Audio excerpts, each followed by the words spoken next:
Good morning दोस्तों। तो चलिए एक बार फिर से most important current affairs and GK GS लेके आए हैं, जो कि पूरे डिटेल्स के साथ यहाँ पे बताएंगे, ताकि किसी भी क्वेश्चन का कन्फ्यूजन आप में ना रहे और आप एग्ज़ाम में 100% श्योर होके क्वेश्चन का आंसर दे के आएंगे। तो चलिए स्टार्ट करते हैं, जिसमें सितंबर और अक्टूबर के कुछ इम्पोर्टेंट एमसीक्यू हैं, जो कि एग्ज़ाम की दृष्टि से बहुत महत्वपूर्ण है। इसलिए इस वीडियो में के माध्यम से आपके तक पहुँचाने का प्रयास किया है। तो चलिए स्टार्ट करते हैं। दोस्तों, अगर आपने इस चैनल को सब्सक्राइब नहीं किया है तो सब्सक्राइब कर लें और बेल आइकन की घंटी को दबा लें, जिससे कि नोटिफिकेशन आपको मिलता रहे। तो ध्यान रखिएगा इसका कि आप सब्सक्राइब कर लें और बेल आइकन की घंटी को दबा लें। और देखते हैं कि कौन सा क्वेश्चन है। तो पहला क्वेश्चन से स्टार्ट करते हैं। कृषि विधेयक पर चर्चा के दौरान हंगामे की वजह से राज्यसभा के सभापति ने 21 सितंबर 2020 को कितने सांसदों को निलंबित कर दिया है? तो ध्यान रखिएगा, 8 सांसद को निलंबित कर दिया गया है। ऑप्शन नंबर डी हो जाएगा। और इन सभी सांसदों को 7 दिन के लिए निलंबित किया है, यानी 1 सप्ताह तक इन्हें संसद से दूर रखा गया है।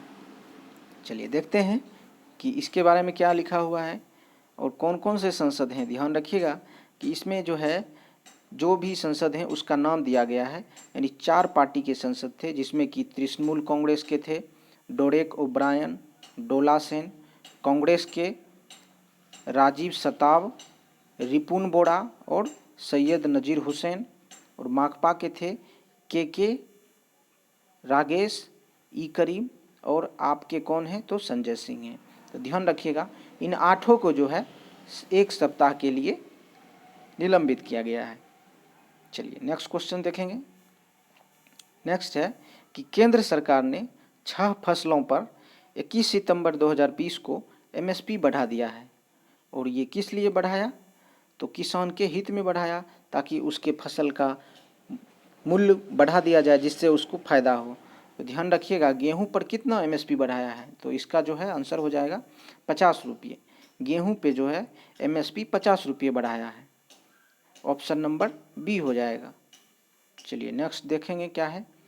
नेक्स्ट इसके बारे में लिखा हुआ है कि पहले जो है एमएसपी 1925 रुपये प्रति क्विंटल था, जिसमें कि अब 50 रुपये बढ़ाकर 1975 रुपये प्रति क्विंटल कर दिया गया है। और इम्पोर्टेंट सूचना ये है इसमें कि मसूर जो मसूर का दाल होता है, उसका सबसे ज़्यादा बढ़ाया गया है, जिसमें कि 300 रुपये प्रति क्विंटल बढ़ाया गया है। तो सबसे ज़्यादा ये भी पूछा जा सकता है कि सबसे ज़्यादा किसका बढ़ाया है? तो मसूर का बढ़ाया है। चलिए नेक्स्ट क्वेश्चन देखेंगे। दोस्तों, मैं इतना इम्पोर्टेंट क्वेश्चन है जिसमें पूरे डिटेल से इसलिए बता रहा हूँ, हो सकता है आपका ज़्यादा टाइम लगे इस वीडियो को देखने में, लेकिन इतना इम्पोर्टेंट इसलिए है कि इसमें पूरे डिटेल से बता रहा हूँ, ताकि इस क्वेश्चन से रिलेटेड किसी भी तरह से घुमा फिरा के क्वेश्चन भी अगर करता है तो आप 100% श्योर होकर उसका आंसर दे पाएंगे। तो चलिए अगला क्वेश्चन देखेंगे कि चीन में किस बैक्टीरिया के लीक होने की वजह से कई हजार लोगों में ब्रुसेलोसिस बीमारी फैल गई है। तो ये जो बीमारी है ब्रुलोसिस, इसके नाम में ही छिपा हुआ है। तो ब्रुसेला नामक बैक्टीरिया है, जिसकी वजह से जो है चीन में हजारों लोगों की जान खतरे में आ गई है। हालांकि इस बैक्टीरिया से आदमी की मृत्यु तो नहीं होती है, लेकिन बहुत पीड़ादायक है, जिससे निजात पाना जरूरी है। तो चलिए इसके बारे में देखते हैं क्या इसका आंसर हो जाएगा ब्रुसेला, यानी ब्रुसेला नामक बैक्टीरिया की वजह से बीमारी फैली है। ऑप्शन नंबर क्या हो जाएगा? तो ए हो जाएगा। देखते हैं इसके बारे में। यह जो है चीन के गांसू प्रांत में हुआ। गांसू प्रांत की राजधानी लाझोउ के स्वास्थ्य आयोग के मुताबिक चीन में इस ब्रुसेलोसिस बीमारी के करीब 3000 लोग इन्फेक्टेड हो चुके हैं और 20,000 लोगों पर टेस्ट हुआ है, जिसमें कि 3000 लोग पॉजिटिव पाए गए हैं। तो इसका ध्यान रखिएगा। चलिए नेक्स्ट क्वेश्चन देखते हैं। नेक्स्ट क्वेश्चन है कि अंतर्राष्ट्रीय शांति दिवस कब मनाया जाता है? तो अंतर्राष्ट्रीय शांति दिवस जो है 21 सितंबर को मनाया जाता है। ये इसलिए मनाया जाता है क्योंकि विश्व में शांति स्थापित हो सके। चलिए इसका आंसर क्या हो जाएगा? तो बी हो जाएगा, अंतर्राष्ट्रीय शांति दिवस। चलिए इसके बारे में लिखा हुआ है कि इस दिवस का मनाने का जो उद्देश्य है, विश्व के लोगों के व्यवस्था में शांति व्यवस्था को कायम करना है और संघर्षों और विवादों को रोकना है, जो कि एक दूसरे से देशों से संघर्ष और विवाद करते रहते हैं। और इस इंडिया में जो है इसका इफेक्ट ये है कि इस दिन पे जो है सफ़ेद कबूतर उड़ाए जाते हैं, क्योंकि सफ़ेद जो है शांति का प्रतीक माना जाता है। और यूनाइटेड नेशन के बारे में देखते हैं कि ये जो है 1981 में सबसे पहले विश्व शांति दिवस मनाने की घोषणा की थी, लेकिन पहली बार जो है वो कब मनाया गया, तो 1982 में पहली बार इसे मनाया गया है। और ध्यान रखिएगा इसका थीम के बारे में भी, उसका थीम लिखा हुआ है। तो इन सब बातों को आप ध्यान से पढ़िएगा ताकि आपको किसी भी कन्फ्यूजन नहीं है। चलिए नेक्स्ट क्वेश्चन देखेंगे। अब नेक्स्ट क्वेश्चन है कि इंडियन नेवी के इतिहास में पहली बार जंगी जहाज वॉरशिप पर तैनात होने वाली पहली महिला अधिकारी का नाम बताना है। तो वह पहली महिला अधिकारी कौन थी। जो भी क्वेश्चन दोस्तों पहली बार होता है वो बहुत इंपॉर्टेंट हो जाता है, बार बार उस क्वेश्चन को पूछा जाता है। मैंने कई बार ये बात बोला है, तो ध्यान रखिए इसका कि पहली बार जो है ये महिला अधिकारी हैं जो कि जंगी जहाज पे पोस्टिंग होगी इनकी। तो वो कौन सी महिला है, तो ध्यान रखिएगा इसका लेफ्टिनेंट रीति सिंह और लेफ्टिनेंट कुमुदनी त्यागी, इन दोनों को जो ऑप्शन नंबर डी हो जाएगा, यानी इन दोनों को जो है जंगी जहाज पे तैनात किया जाएगा, ऑप्शन नंबर डी हो जाएगा। इनसे जुड़ा फैक्ट्स देखिए ये है कि इसे वारशिप पर तैनात किया जाएगा और उसके बारे में जो भी है इसको ध्यान रखिएगा। और ये आपके लिए दिए हैं ताकि आप इसको ध्यान से पढ़िए और इसको अपने अमल में लाइए। चलिए नेक्स्ट क्वेश्चन देखते हैं। वर्ल्ड अल्जाइमर्स डे कब मनाया जाता है।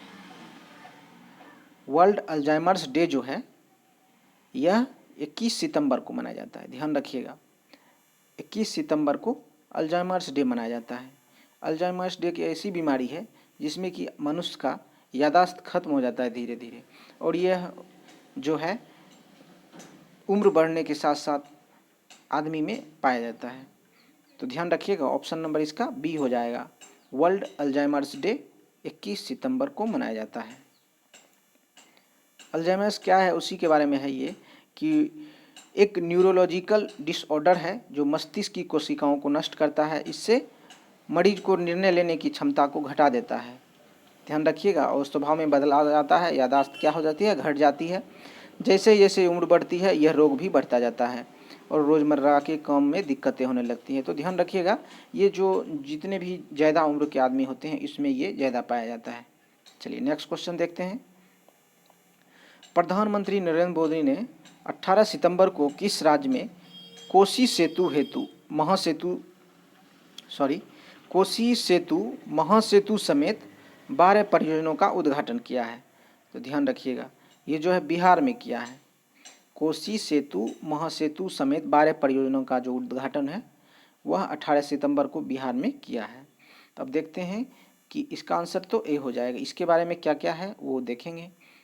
चलिए देखिए ये लिखा हुआ है कि इसमें जो है 12 परियोजनाओं का क्यूल नदी पर एक सेतु, 2 नई रेल लाइनें, 5 विद्युतीकरण से संबंधित एक इलेक्ट्रॉनिक लोकोमोटिव शेड और बाढ़ और बख्तियारपुर में तीसरी लाइन परियोजना भी शामिल किया गया है। इसे वीडियो कॉन्फ्रेंसिंग के जरिए आयोजित किया गया और इस तरह से ये पूरा डिटेल्स लिखा हुआ है कि इसमें जो है कुल मिला के पहले 2003 और 4 में जो है इसका 323.41 करोड़ रुपये की लागत से स्वीकृत किया गया था, लेकिन समय के साथ गुजरने पर यह परियोजना उतना में नहीं हो सकता था, इसलिए 516 करोड़ रुपये इस पर और पैसा को इंक्लूड करके टोटल 516 करोड़ रुपये खर्च होंगे। तो ध्यान रखिएगा इन सब बातों को। चलिए नेक्स्ट क्वेश्चन देखते हैं। नेक्स्ट है कि महामारी के दौरान डॉक्टर्स और हेल्थ वर्कर्स पर हमला करने को गैर जमानती अपराध बनाने के लिए राज्यसभा ने किस कानून में बदलाव के लिए महामारी संशोधन विधेयक 2020 पास किया है। तो ध्यान रखिएगा जो कोरोना की वजह से जो हाल ही में ये डॉक्टर पे हमला कर दिया जाता था, तो इसलिए ये जो है राज्यसभा में कानून में बदलाव करके एक संशोधन करके नियम बनाया गया है, जिसमें कि वह आंसर इसका हो जाएगा महामारी अधिनियम 1997। महामारी रोग अधिनियम 1897 में ये कानून जो है अंग्रेजों के द्वारा पहली बार बनाया गया था। तो उसके बारे में आंसर क्या हो जाएगा इसका, ये हो जाएगा महामारी रोग अधिनियम 1897। चलिए देखते हैं उसके बारे में क्या है। देखिए ये विधेयक जो है कुल मिला के 127 साल पुराने कानून में बदलाव किया गया, यानी अंग्रेज के ज़माने में ही ये बनाया गया था। तो इसमें लिखा हुआ है कि हमला में दोषी होने पर 7 साल की जेल और 5 लाख तक जुर्माना हो सकता है। ध्यान रखिएगा, 7 साल की जेल और 5 लाख तक जुर्माना दोनों हो सकता है। इसमें यह है कि साल में अप्रैल में स्वास्थ्य कर्मियों के खिलाफ कड़ी सजा देने का प्रावधान वही 1897 में जो संशोधन करके सरकार लाई थी, यानी अंग्रेजों के द्वारा। तो इसमें जो है केंद्रीय मंत्री जो हैं स्वास्थ्य डॉक्टर हर्षवर्धन के द्वारा इसे विधेयक को पेश किया गया। तो ध्यान रखिएगा कि यह 123 साल पुराना कानून था, जिसमें कि स्वास्थ्य कर्मी पे हमला करने पर 7 साल तक की जेल और 5 लाख तक जुर्माना हो सकता है। तो ध्यान रखिएगा इसका। चलिए नेक्स्ट देखते हैं। नेक्स्ट है कि इंडिया हैप्पीनेस रिपोर्ट 2020 के अनुसार समग्र खुशहाली रैंकिंग में कौन सा राज्य सबसे पहले स्थान पर है। ध्यान रखिएगा, समग्र खुशहाली रैंकिंग में जो है सबसे पहले स्थान पे मिजोरम है। तो इसका आंसर क्या हो जाएगा, ए हो जाएगा। जिसमें कि दूसरे स्थान पे कौन है, तो चलिए इसका डिटेल्स देखते हैं क्या है। सभी राज्यों और केंद्र प्रदेश को कवर करने वाली ऑल इंडिया हैप्पीनेस रिपोर्ट 2020 जारी कर दी गई है। ध्यान रखिएगा, ऑल इंडिया हैप्पीनेस रिपोर्ट 2020 जारी की गई है। यह स्टडीज मैनेजमेंट डेवलपमेंट इंस्टीट्यूट यानी गुड़गांव के प्रोफेसर राजेश के पिलानिया द्वारा की गई है। मार्च व जुलाई 2020 के दौरान 16,950 लोगों पर राष्ट्रवादी सर्वेक्षण के आधार पर ये रिपोर्ट जारी की गई है, जिसमें कि मिजोरम पहले स्थान पे हैं, दूसरे स्थान पे पंजाब और तीसरे स्थान पे अंडमान निकोबार हैं।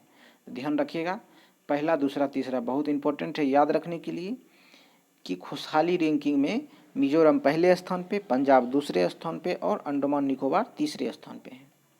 चलिए नेक्स्ट क्वेश्चन देखेंगे। नेक्स्ट है कि यूपी सरकार ने किस राज्य के निर्माणाधीन मुगल म्यूजियम का नाम बदलकर छत्रपति शिवाजी महाराज के नाम पर करने की घोषणा की है। तो वो आंसर हो जाएगा इसका आगरा में। आगरा में जो है निर्माणाधीन मुगल म्यूजियम है, उसका नाम बदलकर जो है शिवाजी महाराज के नाम पे करने की घोषणा की है। चलिए देखते हैं क्या है। ये ताजमहल के पूर्वी गेट पर बना संग्रहालय करीब 150 करोड़ का प्रोजेक्ट है। उन्हें उत्तर प्रदेश सरकार के राष्ट्रवादी विचारों को पोषित करने वाली योगी सरकार ने छत्रपति शिवाजी महाराज के हमारे नायक हैं, इसलिए इस तरह से इसका नाम बदलकर कर दिया गया। तो ध्यान रखिए बहुत सारे बदला गया, इलाहाबाद का भी नाम बदला गया है और मुंबई के कुछ स्टेशन का नाम बदला गया है और भी बहुत जगह के नाम बदले गए थे। ये भी ध्यान रखिएगा कि बहुत सारे और हैं, उन सबको भी ध्यान में रखिएगा। चलिए नेक्स्ट देखेंगे क्या है। संयुक्त राष्ट्र ने सतत विकास लक्ष्य 2020 के युवा प्रणेताओं की सूची में भारत के किस युवा को शामिल किया गया है। तो इसका आंसर क्या हो जाएगा, तो उदित सिंघल हो जाएगा। उदित सिंघल के द्वारा जो है भारत के सबसे युवा हैं, लगभग 17-18 साल का है। तो ध्यान रखिएगा कि संयुक्त राष्ट्र ने सतत विकास लक्ष्य के सबसे युवा प्रणेताओं की सूची में उदित सिंघल को शामिल किया है। चलिए देखते हैं क्या है। वही लिखा हुआ है कि 18 वर्षीय उदित सिंघल का नाम 2020 की सबसे युवाओं सूची में शामिल किया गया है। ये जो हैं एक कहने का मतलब जो कचरा से निपटने के लिए जो काम किया जाता है, यानी पर्यावरण की सुरक्षा के लिए, तो उस तरह से ये जो है उदित ग्लास टू सैंड के संस्थापक हैं, जो कि एक कचरा रहित पारिस्थितिक तंत्र को विकसित करने के लिए काम किए जा रहे हैं, जिससे कि संयुक्त राष्ट्र के द्वारा इसको सूची में शामिल किया गया है। और ध्यान रखिएगा कि संयुक्त राष्ट्र महासचिव कौन है, तो एंटोनियो गुटेरस। चलिए नेक्स्ट क्वेश्चन देखेंगे। भारतीय रेलवे विमानों के किराए की तर्ज पर अत्यधिक व्यस्त स्टेशनों पर यात्रियों से किराए में अतिरिक्त शुल्क लेगा, उसे क्या नाम दिया गया है? ध्यान रखिएगा। अब जो है पहले विमानों में होता था कि जो एयरपोर्ट बहुत ज़्यादा व्यस्त होते थे उस पर अतिरिक्त शुल्क लिया जाता था, लेकिन अब जो है वो रेलवे में भी लागू कर दिया गया है। तो अब जो है रेलवे में भी अगर जो भी व्यस्त रेलवे स्टेशन है जहाँ भीड़ भाड़ बहुत ज़्यादा है वहाँ पर जो है अतिरिक्त शुल्क लेगा रेलवे। तो उसका नाम क्या है? तो ध्यान रखिएगा, उसका नाम है यूजर चार्ज। यूजर चार्ज के थ्रू आपका जो है अतिरिक्त शुल्क लेगा, जो कि बहुत ज़्यादा तो नहीं होगा लेकिन कुछ तो ज़रूर होगा। चलिए देखते हैं कि क्या है। लिखा हुआ है कि अगर आप भीड़ भाड़ वाले स्टेशनों पर ट्रेन पकड़ेंगे तो आपकी थोड़ी महंगी हो सकती है। यूजर चार्ज टिकट की कीमत में शामिल किया जाएगा, जैसा कि एयर टिकट में लिया जाता है, यानी एयरपोर्ट पे जो प्लेन से सफ़र करते हैं उसमें लिया जाता था। तो इस तरह से आप रेलवे में भी लिया जाएगा। ध्यान रखिएगा, इसमें ये बात है कि 17 सितंबर 2020 को रेलवे के जो चेयरमैन हैं BK यादव ने इसके बारे में जानकारी दी है और इस पे कार्य मतलब इस प्रोजेक्ट पे काम चल रहा है कि अब जब भी ट्रेन भीड़ भाड़ वाले होंगे तो उसकी सूची बनाई जाएगी कौन कौन से स्टेशन भीड़ भाड़ वाले हैं और उसके लिए अलग से लिया जाएगा। तो ध्यान रखिएगा, यूजर चार्ज नाम है उसका। चलिए नेक्स्ट क्वेश्चन देखते हैं। पूर्व केंद्रीय मंत्री जसवंत सिंह का निधन 27 सितंबर 2020 को हो गया। वह किस प्रधानमंत्री के कार्यकाल में मंत्री थे? तो ध्यान रखिएगा, वह जो है अटल बिहारी वाजपेयी के कार्यकाल में मंत्री थे। ध्यान रखिएगा, ऑप्शन नंबर क्या हो जाएगा? तो बी हो जाएगा। जसवंत सिंह का जो है 27 सितंबर 2020 को निधन हो गया था। उसके बारे में देखते हैं कि जसवंत सिंह ने साल 1960 में सेना के मेजर पद से इस्तीफा देकर राजनीतिक में उतरे थे। ध्यान रखिएगा, वे मेजर थे एक और राजनीतिक में 1960 में आए थे। और वो जो है 1996 में वाजपेयी जी की सरकार थी जो 13 दिन की सरकार थी, उसमें भी वो वित्त मंत्री बनाए गए थे। और फिर 1998 से 2004 तक जो है NDA के शासनकाल में जसवंत सिंह ने वित्त मंत्री, रक्षा मंत्री और विदेश मंत्रालय का नेतृत्व किए थे। तो इन सब बातों का ध्यान रखना है। और राजस्थान के बाड़मेर जिले के जलोस गांव के निवासी थे। ध्यान रखिएगा, वो राजस्थान के निवासी थे, उनके गांव का नाम था जसोल गांव। तो चलिए नेक्स्ट देखते हैं। अगला है कि वोडाफोन ने भारत सरकार के खिलाफ 20,000 करोड़ रुपये का टैक्स कौन केस जीता है? तो 20,000 करोड़ जो है वोडाफोन ने भारत के खिलाफ 20,000 करोड़ रुपये का टैक्स जीत लिया है। तो वो कौन सा टैक्स है? तो ध्यान रखिएगा, इसका आंसर हो जाएगा option number A, retrospective tax. ये टैक्स जो है, कहने का मतलब है कि ये टैक्स जो है वोडाफोन पे लगाया गया था। और ये टैक्स इस प्रकार का टैक्स है कि जब भी टैक्स जिस टाइम से लिया जाता है उसके बहुत बाद जो है नियम पारित करके बनाया जाता है। चलिए इसके बारे में देखते हैं कि क्या लिखा हुआ है। देखिए यहाँ पे लिखा है कि वोडाफोन ग्रुप ने भारत सरकार के खिलाफ अंतर्राष्ट्रीय मध्यस्थता पंचायत से केस जीत लिया है। यह मामला 20,000 करोड़ के टैक्स विवाद का है। इस मामले में 12,000 करोड़ रुपया ब्याज है और 7,900 करोड़ जो है जुर्माना शामिल है। ट्रिब्यूनल ने कहा कि टैक्स जो है भारत और नीदरलैंड के बीच निवेश का करार के खिलाफ है। कहने का मतलब ये जो है टैक्स इस प्रकार का है कि इसमें जो है जो भी नियम बनाया जाता है, जैसे अभी वर्तमान में जो भी नियम है तो इसको उसके बाद जो भी है, मान लीजिए कि आज जो भी नियम पे चल रहा है उसके बाद जो नियम बनाया जाता है उस नियम को बैक से लागू कर दिया जाता है। यानी 2020 में जो नियम बनाया गया है उस नियम को अभी फ़िलहाल 2020 में बना के उसको उस नियम को 2018 से ही लागू कर दिया जाता है। तो इसीलिए यह केस जो है वोडाफोन ने जीत लिया है जो कि सरकार के खिलाफ है। अब सोच सकते हैं कि इसका जो है कुल मिला के 7,900 करोड़ रुपया का जुर्माना था और उसका ब्याज जो है 12,000 करोड़ हो गया। तो इसलिए ये जो है वोडाफोन अंतर्राष्ट्रीय न्यायालय चला गया और वहाँ पे जो है ये भारत के खिलाफ जीत लिया है। चलिए इसका ध्यान रखिएगा। नेक्स्ट क्वेश्चन देखते हैं। दोस्तों, आप किसी भी प्रतियोगिता परीक्षा की तैयारी कर रहे हैं, जैसे बीपीएससी हो या बिहार एसएससी हो, आईबीपीएस, पीओ, सीजीएल, एनटीपीसी, यूपीएससीआई, एसआई, रेलवे या एयरफोर्स, तो वहाँ पे हमेशा ही जीके, जीएस और करंट अफेयर्स की महत्वपूर्ण योगदान रहता है। तो इसलिए आप जो है इस चैनल को ज़रूर सब्सक्राइब कर लें और वहाँ पे इस वीडियो को देखकर लाभ उठाएं। चलिए देखते हैं अगला क्वेश्चन क्या है। अगला है कि विश्व मूक बधिर दिवस कब मनाया जाता है। तो ध्यान रखिएगा, वर्ल्ड डीफ डंप डे कब मनाया जाता है। तो ये जो है 26 सितंबर को मनाया जाता है। ध्यान रखिएगा, 26 सितंबर को मूक बधिर दिवस जो मनाया जाता है 26 सितंबर को मनाया जाता है। ये कब मनाया गया था उसके बारे में भी देखते हैं कि विश्व बधिर संघ के द्वारा जो है 1958 में विश्व बधिर दिवस की शुरुआत की गई। इस दिन मूक बधिर लोगों को सामाजिक, आर्थिक और राजनीतिक अधिकारों के प्रति लोगों को जागरूकता लाने के साथ साथ समाज में और देश में उसकी उपयोगिता के बारे में भी बताया।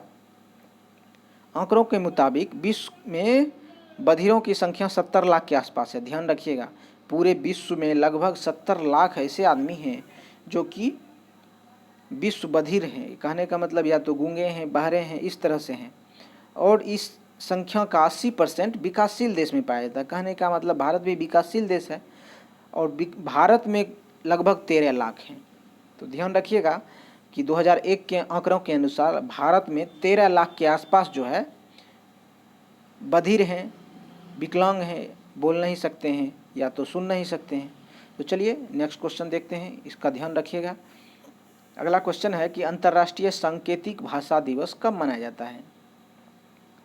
अंतर्राष्ट्रीय सांकेतिक भाषा दिवस जो है 23 सितंबर को मनाया जाता है। ध्यान रखिएगा, 23 सितंबर को जो है अंतर्राष्ट्रीय सांकेतिक भाषा दिवस मनाया जाता है। यानी उसे सांकेतिक रूप से उसको दिखाया जाता है और वो उसका फ्लो करते हैं। देखते हैं कि क्या है। देखते हैं 2020 में अंतर्राष्ट्रीय सांकेतिक भाषा की थीम के लिए सांकेतिक भाषा का अधिकार, इसका थीम था कि सभी के लिए सांकेतिक भाषा का अधिकार, यानी सिंग लैंग्वेज आर फॉर एवरीवन। संयुक्त राष्ट्र के द्वारा जो है 23 सितंबर 2008 को पहली बार अंतर्राष्ट्रीय सांकेतिक भाषा दिवस मनाने की घोषणा की गई और 23 सितंबर 2050 को विश्व मूक फेडरेशन की स्थापना भी हुई थी। तो ध्यान रखिएगा, विश्व मूक फेडरेशन की स्थापना 1951 में किया गया था और सांकेतिक भाषा की शुरुआत 5वीं शताब्दी के पूर्व प्लेटो के क्रेटिलस में मिलता है।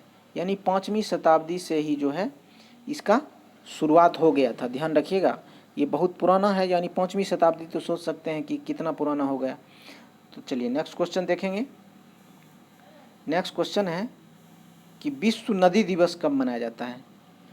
विश्व नदी दिवस जो है 27 सितंबर को मनाया जाता है। ध्यान रखिएगा, 27 सितंबर को विश्व नदी दिवस मनाया जाता है।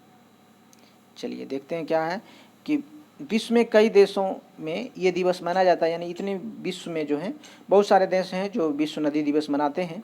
इसकी शुरुआत जो है 2005 में नदियों की रक्षा के लिए संपर्क में लिया गया था। यानी 2005 से शुरू की गई। केवल भारत ही नहीं, दुनिया में लगातार प्रदूषण बढ़ रहा है जिसके कारण नदी गंदी हो रही है। इसलिए इसका इस प्रकार का कदम उठाया गया और नदी की रक्षा के लिए विश्व नदी दिवस मनाया जाता है। चलिए देखते हैं, उसका थीम भी लिखा हुआ है, तो ये सब आप पढ़िए और उसका लाभ उठाइए। चलिए नेक्स्ट क्वेश्चन देखते हैं।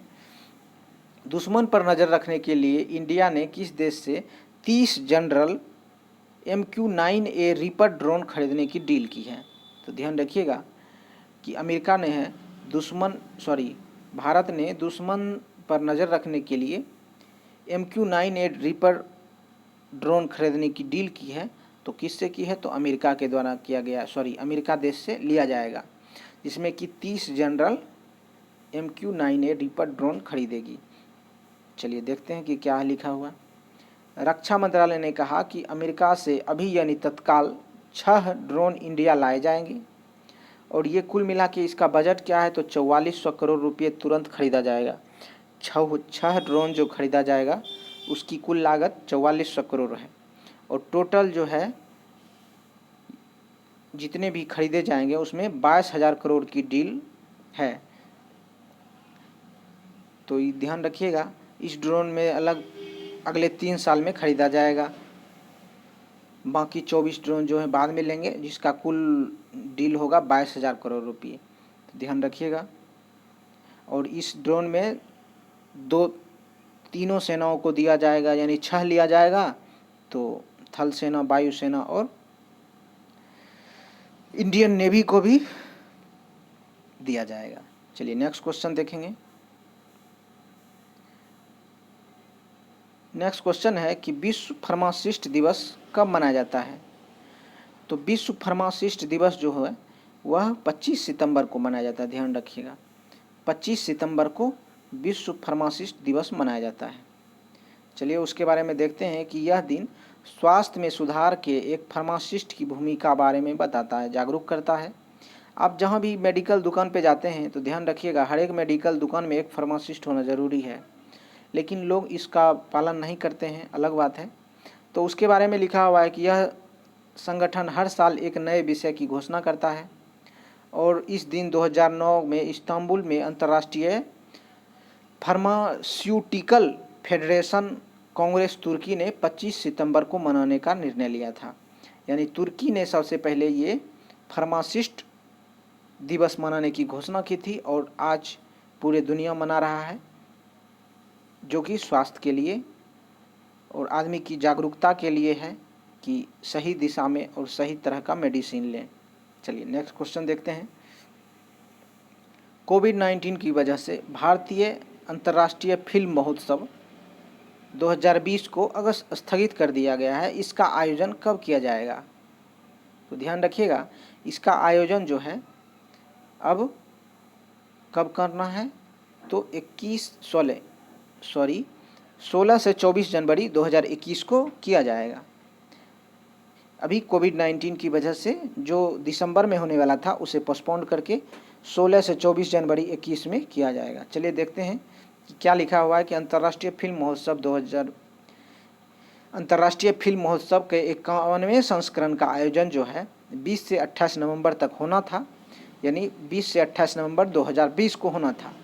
लेकिन प्रकाश जावड़ेकर जो सूचना प्रसारण मंत्री हैं 24 सितंबर 2020 को कहा कि विचार किया गया गोवा के मुख्यमंत्री से और इस प्रकार से इसको टालने की योजना बनाई और अब जो है 16 से 25 जनवरी 2021 को आयोजित किया जाएगा। तो ध्यान रखिएगा इसका। चलिए नेक्स्ट देखते हैं कि इंडिया इंटरनेशनल सेंटर का नया लाइफ ट्रस्टी किसे नियुक्त किया गया है। इंडिया इंटरनेशनल सेंटर का नया लाइफ ट्रस्टी गोपाल कृष्ण गांधी को नियुक्त किया गया है। ध्यान रखिएगा इसका। चलिए देखते हैं क्या कि गोपाल कृष्ण गांधी पश्चिम बंगाल के पूर्व गवर्नर हैं और गोपाल कृष्ण गांधी 2004 से 9 तक पश्चिम बंगाल के गवर्नर का पदभार भी संभाला है। इंडिया इंटरनेशनल सेंटर ने 23 सितंबर को यह फैसला लिया है कि गोपाल कृष्ण गांधी जो हैं वो क्या करेंगे तो India international centre life trustee के अध्यक्ष नियुक्त किए गए हैं।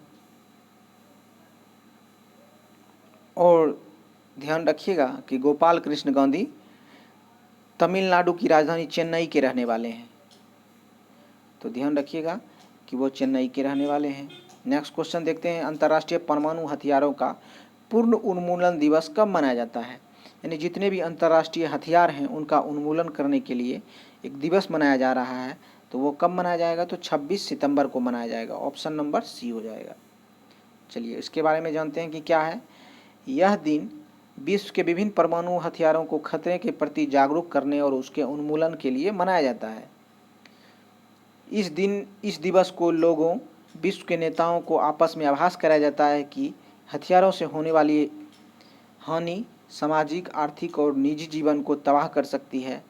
तो इस प्रकार से अभी पूरे विश्व में लगभग 15,000 परमाणु हथियार मौजूद हैं। तो सबसे ज़्यादा जो है रूस के पास है, उसके बाद अमेरिका के पास है, उसके बाद चाइना के पास है। तो इस प्रकार से सभी देशों के पास है लगभग। तो कुल मिला के 15,000 परमाणु हथियार हैं। तो इसलिए जो है विश्व परमाणु हथियार उन्मूलन दिवस 26 सितंबर को मनाया जाता है। चलिए नेक्स्ट देखते हैं। नेक्स्ट है कि विश्व पर्यावरण स्वास्थ्य दिवस कब मनाया जाता है। विश्व पर्यावरण स्वास्थ्य दिवस भी जो है वह 26 सितंबर को ही मनाया जाता है। तो ध्यान रखिएगा 26 सितंबर, ऑप्शन नंबर क्या हो जाएगा, सी हो जाएगा।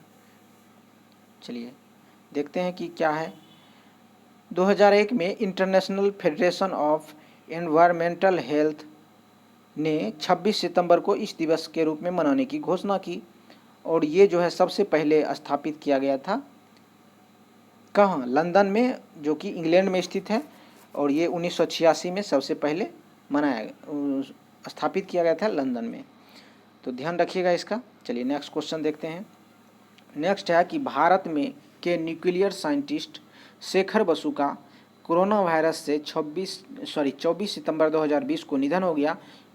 वह कौन सा बड़ा सम्मान उसको मिला था। तो ध्यान रखिएगा कि शेखर बसु जो हैं न्यूक्लियर साइंटिस्ट थे, उन्हें जो है पद्मश्री से नवाजा गया था। ऑप्शन नंबर इसका बी हो जाएगा। चलिए नेक्स्ट क्वेश्चन देखते हैं। शेखर बसु के बारे में है कुछ इम्पोर्टेंट फैक्ट्स है कि Shekhar Basu atomic energy commission के पूर्व चेयरमैन भी रहे हैं और भाभा एटॉमिक रिसर्च सेंटर के निर्देशक एवं एटॉमिक एनर्जी डिपार्टमेंट के सचिव भी रह चुके हैं। प्रधानमंत्री नरेंद्र मोदी, राष्ट्रपति रामनाथ कोविंद, पश्चिम बंगाल के मुख्यमंत्री ममता बनर्जी समेत कई प्रतिष्ठित लोगों ने उसके निधन पर शोक जताया है। और उनका जन्म जो है 20 सितंबर 2052 को हुआ था। ध्यान रखिएगा। तो उसके बारे में ये पूरे डिटेल्स दिया गया है। चलिए देखते हैं अगला क्वेश्चन। कोरोना महामारी में दुनिया का सबसे बड़ा चुनाव किस राज्य में होगा।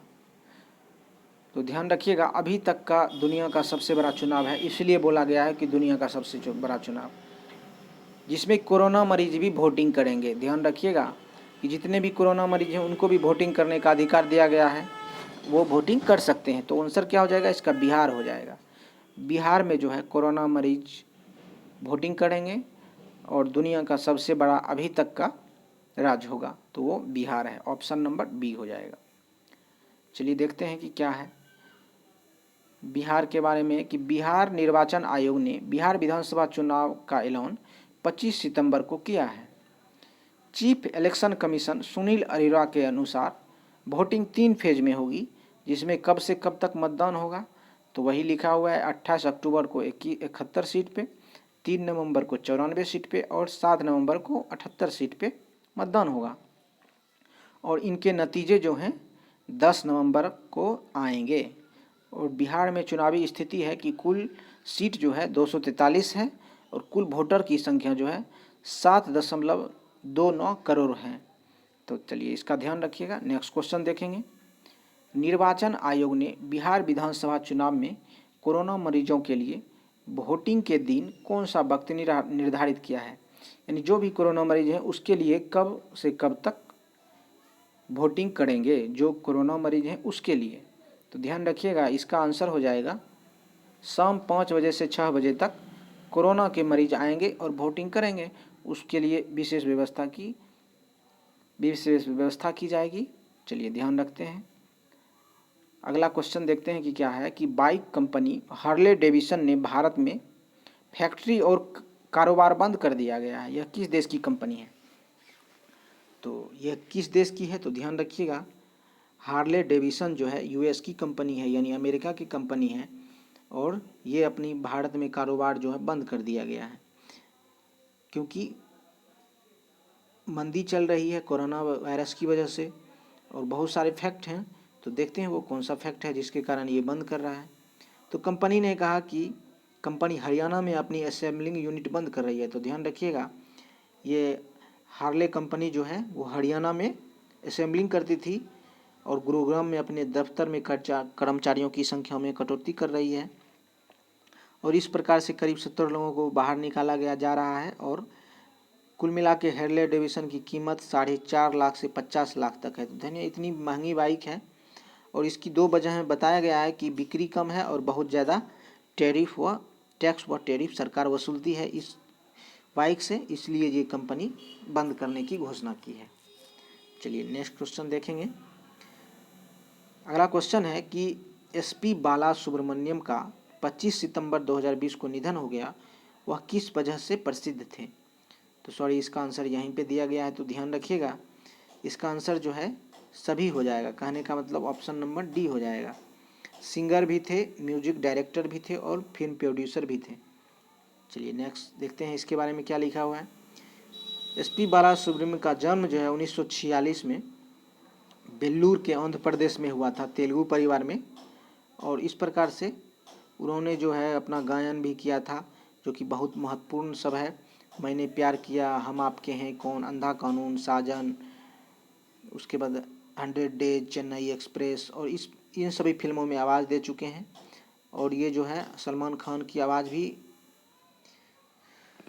दे चुके हैं। तो इस प्रकार से इन्हें जो है 6 बार राष्ट्रीय फिल्म पुरस्कार भी मिला है। तो ध्यान रखिएगा कि इन्हें 6 बार राष्ट्रीय पुरस्कार मिल चुका है, फिल्म पुरस्कार। चलिए नेक्स्ट क्वेश्चन देखते हैं। कोरोना महामारी के दौरान संसद का मानसून सत्र कब से कब तक चला? ध्यान रखिएगा, बहुत इंपॉर्टेंट क्वेश्चन है। ये आंसर हो जाएगा 14 से 24 सितंबर तक चला है कोरोना मानसून सत्र जो है कोरोना में भी चला और 14 से 24 सितंबर चला। ऑप्शन नंबर क्या हो जाएगा? ए हो जाएगा। चलिए नेक्स्ट क्वेश्चन देखेंगे। नेक्स्ट उसके बारे में लिखा है कि 1 अक्टूबर से चलने वाला था, लेकिन कोरोना महामारी के बीच इसकी कटौती की गई है। और इस प्रकार से इस सत्र में 22 विधेयक पेश किए गए हैं टोटल, ध्यान लीजिएगा। और लोकसभा और राज्यसभा में 25-25 विधेयक भी पारित भी कर दिए गए हैं।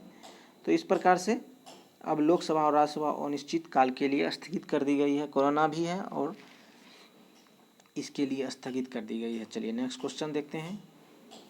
नेक्स्ट है कि आईपीएल में सबसे तेज 2000 रन पूरा करने वाले भारतीय बल्लेबाज कौन हैं जिन्होंने सचिन तेंदुलकर का रिकॉर्ड तोड़ा है?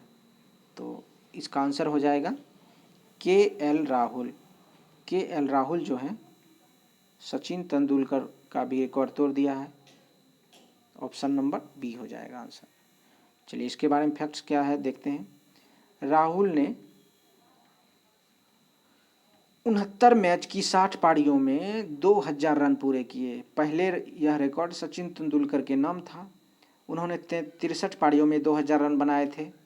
और क्रिस गेल आईपीएल में सबसे तेज 2000 रन बनाने वाले दुनिया के सभी बल्लेबाजों में सबसे ऊपर हैं, उन्होंने 48 मैच में 2000 रन पूरे किए गए थे।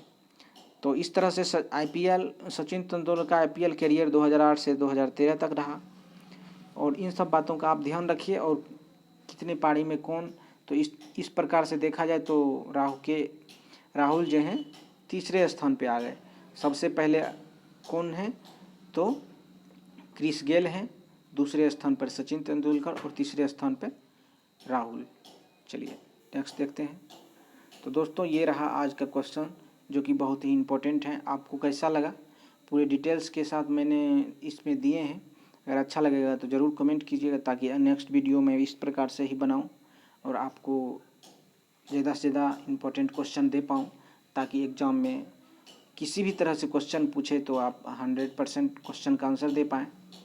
तो चलिए आज के लिए यहीं तक। और ये देखिए नोबेल पुरस्कार जिन भारतीयों को मिला उसके लिए ट्रिक है, तो इनको भी देख लीजिए। और इस प्रकार से आप कि रवि सर हमारे सुबह आम ना बिके, और इसी पे जो है पूरे जितने भी अभी तक नोबेल पुरस्कार भारतीयों को मिले हैं वो लिखे गए हैं।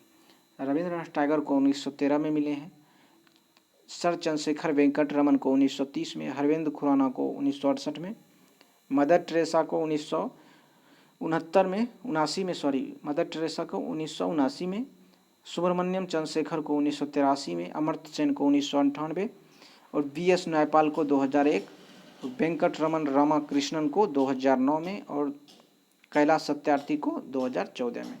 तो ध्यान रखिएगा। आज के लिए यहीं तक। नेक्स्ट वीडियो में अगले दिन दूंगा, आप लोग ज़रूर कमेंट कीजिएगा। अगर अच्छा कमेंट रहा कि ज़रूर आपको अच्छा लगा तो बिल्कुल मैं इस तरह का बनाऊंगा। थैंक यू, धन्यवाद।